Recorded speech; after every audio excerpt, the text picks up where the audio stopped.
کامیاب سفارتکاری نے دنیا میں پاکستان کا وقار بلند کیا۔ عالمی کامیابیاں اور بڑھتا وقار دشمنوں کو ہضم نہیں ہو رہا۔ دہشت گردی کے پیچھے بھارت کا کردار اور سرپرستی واضح ہے۔ افغانستان کو سمجھانے کی کوشش کی کہ دہشت گردوں کو کنٹرول کرے، تاہم دراندازی اور دہشت گردی کا سلسلہ تشویشناک ہے۔ وزیر اعظم شہباز شریف کا بلوچستان نیشنل ورکشاپ کے شرکاء سے خطاب، کہا دہشت گردی کے خلاف جنگ میں 90,000 پاکستانی شہید ہو چکے، قربانیاں رائے گاہ نہیں جائیں گی۔ 2018 تک دہشت گردی کا بڑی حد تک خاتمہ ہو چکا تھا۔ دوبارہ ابھرنا قومی چیلنج ہے، پوری قوم کو متحد ہو کر مقابلہ کرنا ہوگا۔ بلوچستان کی ترقی کے لیے وفاقی کوئی کسر اٹھا نہیں رکھے گا۔ NFC ایوارڈ میں پنجاب نے بلوچستان کے لیے بڑھ چڑھ کر حصہ لیا۔ یہ کوئی احسان نہیں بلکہ بھائی چارہ ہے۔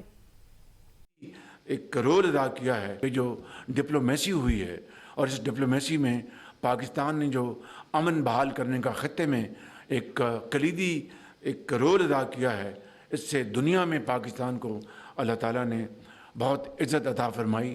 یہ عزت، یہ وقار ان دشمنوں کو نہیں، ان کو ٹالریٹ وہ نہیں کر پا رہے، ان کو ہضم نہیں ہو رہا۔ دہشت گردی کا خاتمہ کرنے کے لیے جس کے پیچھے ہندوستان کا ہاتھ ہے، ان کو ہم نے دن رات ان کو سمجھانے کی کوشش کی۔ دہشت گرد تنظیمیں ہیں، ان کو لگام دیں، اور اس وقت 90,000 2018 میں یہ دہشت گردی پاکستان میں مکمل طور پر ختم ہو گئی۔